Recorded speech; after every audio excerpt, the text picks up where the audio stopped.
अस्सलाम वालेकुम जी। जी अस्सलाम वालेकुम हेलो। जी। ਤੁਹਾਡੀ ਆਵਾਜ਼ ਆ ਰਹੀ ਲੇਕਿन ਤੁਸੀਂ हैंड फ्री ला ਲਵੋ। हैंड सर ला नहीं, मैं पहले ला रही। हाँ ठीक हो गया। अपना नाम दसो मोहम्मद जमान सर, लाहौर से। जी। ਜ਼ਮਾਨ ਸਾਹਿਬ डर लगता है बहुत डर लगता सर जी। किहदे तो? अल्लाह ताला को भी लगता है अच्छा अल्लाह तो इलावा होर किहदे को डर लगता है जी? कि और किसी से नहीं लगता। की मतलब? मतलब है, इंसान इंसान को नहीं डरता।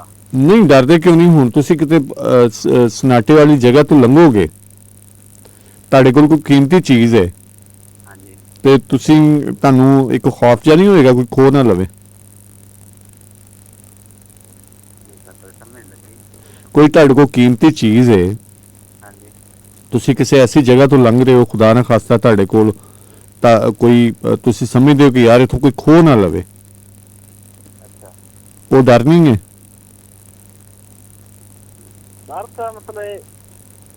ਕੋਈ ਤਗੜਾ ਬੰਦਾ ਹੈ ਜਿਵੇਂ ਇੱਥੇ ਚੱਲ ਰਿਹਾ ਤਗੜੇ ਦਾ 27ਵੀਂ 100, ਤੁਸੀਂ ਸ਼ਰੀਫ ਬੰਦੇ ਹੋ, ਟੁਰੇ ਜਾ ਰਹੇ ਹੋ हाँ जी। ਤੇ ਇੱਕ ਮਤਲਬ ਬੜਾ ਬਦਮਾਸ਼ ਉਬਾਸ਼ ਜੋ ਵੀ ਹੈ ਉਹ ਬੈਠਾ ਰਾਹ ਦੇ ਵਿੱਚ, हाँ जी। ਤੇ ਤੁਸੀਂ ਕੀ ਤੁਹਾਨੂੰ ਡਰ ਨਹੀਂ ਲੱਗੇਗਾ ਕਿ ਯਾਰ ਐਵੇਂ ਗਾਲੀ ਨਾ ਪੈ ਜਾਵੇ ਮੇਰੇ? वो तो वसी तो होगा ना सर। ਨਹੀਂ ਵਕਤੀ ਡਰ ਯਾਰ, ਇੱਕ ਮੁਸਲਸਲ ਤੇ ਤੁਸੀਂ ਨਹੀਂ ਡਰ ਰਹੇ ਕਿ ਤੁਹਾਡਾ ਜੁੱਸਾ ਜਿਹੜਾ ਉਹ ਰੂਹ ਤੋਂ ਬਿਲਕੁਲ ਨਰਮ ਹੋ ਗਿਆ, ਉੱਥੇ ਵੀ ਤੁਸੀਂ ਵਕਤੀ ਤੌਰ ਹੀ ਡਰਦੇ ਹੋ ਨਾ। ਜਦੋਂ ਤੁਹਾਨੂੰ ਖਿਆਲ ਆਉਂਦਾ ਕਿਸੇ ਐਸੀ ਚੀਜ਼ ਦਾ, ਉਹਦੇ ਚ ਡਰ ਦਾ ਅਨਸਰ ਕੀ ਹੁੰਦਾ ਕਿ ਤੁਹਾਨੂੰ ਸਜ਼ਾ ਦਿੱਤੀ ਜਾਏਗੀ? ये तो ठीक कह रहे हो, लेकिन डरना अल्लाह ताला को कह देता है। ਅੱਛਾ ਨਹੀਂ ਇਹ ਤਾਂ ਤੁਹਾਡਾ ਫਲਸਫਾ ਹੈ ਨਾ, ਤੇ ਮੌਲਾਨਾ ਸਾਹਿਬ ਵੀ ਕਹਿੰਦੇ ਨੇ 5 ਵੇਲੇ ਕਹਿੰਦੇ ਨੇ, ਲੇਕਿਨ ਉਹ ਆਪ ਨਹੀਂ ਡਰਦੇ। ਹਾਂ ਉਹ ਤੇ ਤੁਹਾਨੂੰ 5 ਵੇਲੇ ਕਹਿੰਦੇ ਨੇ, ਕੀ ਕਹਿੰਦੇ ਹੋ? मेरी वजह ना मैं तो प्रोग्राम समझ से पता ਹਾਂ ते प्रोग्राम तो समझ थी ना।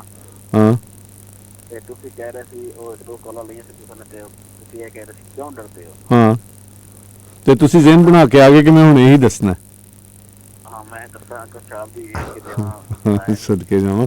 ਤੁਸੀਂ ਉਹ ਮਤਲਬ ਪੂਰਾ ਇੱਕ ਪਰਚਾ ਹੱਲ ਕਰਨ ਵਾਸਤੇ ਆਏ ਸੋ ਕਿ ਚਲੋ ਸਵਾਲ ਇਹ ਹੋ ਰਿਹਾ ਤੇ ਇਹ ਯਾਦ ਕਰ ਲਓ, ਹਾਂ ਹੈ ਨਾ?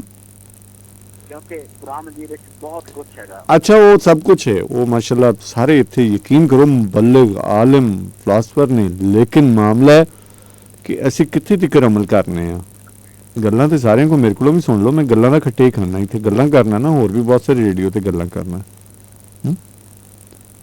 ਮਾਮਲਾ ਗੱਲਾਂ ਤੇ ਬਹੁਤ ਸਾਰੀਆਂ ਨੇ ਹਾਂਜੀ ਤੇ ਕੰਮ ਕਿੱਥੇ ਹੋਣਾ। ਚਲੋ ਖੈਰ ਹੋਵੇ ਤੁਹਾਡੀ, ਹੋਰ ਵੀ ਕਿਸੇ ਨੂੰ ਆਪਾਂ ਆਉਣ ਦੇਈਏ ਹੈ, ਸ਼ਾਇਦ ਉਹ ਕੋਈ ਸਾਡੇ ਲਈ ਕੋਈ ਚੰਗਾ ਸੁਨੇਹਾ ਲੈ ਆਵੇ, ਸਾਡਾ ਡਰ ਮੁਕਾ ਦੇਵੇ ਹੈ। ਠੀਕ ਹੈ। ਓਕੇ ਰੱਬ ਰੱਖਾ। ਇਹ ਹੀਨਾ ਨਸਰੁੱਲਾ ਦਾ ਸੰਦੀ ਕੋਈ ਕਲਾਮ ਸੁਣਾ ਦੇ। ਅੱਛਾ ਉਹਦਾ ਕੋਈ ਕਲਾਮ ਨਹੀਂ, ਉਹ ਗਾਇਕ ਹੈ, ਉਹ ਕਲਾਮ ਗਾਉਂਦੀ ਹੈ, ਜਿਹੜੇ ਲਿਖੇ ਹੁੰਦੇ ਨੇ ਉਹਨਾਂ ਨੂੰ ਗਾਉਂਦੀ ਹੈ। ਠੀਕ ਹੈ ਰੱਬ ਰੱਖਾ। ਪੁਲਿਸ ਸੁਣਾ ਦਿਓ ਆਰਫ ਰਾਦੀ। ਅੱਛਾ ਜੀ ਠੀਕ ਹੈ, ਮਿਹਰਬਾਨੀ ਸ਼ੁਕਰੀਆ। ਨਾਲੇ ਫਰਮਾਇਸ਼ ਨਹੀਂ ਪੂਰੀ ਹੁੰਦੀ ਨਾ, ਫਰਮਾਇਸ਼ੀ ਪ੍ਰੋਗਰਾਮ ਨਹੀਂ ਹੈ। ਠੀਕ ਹੈ।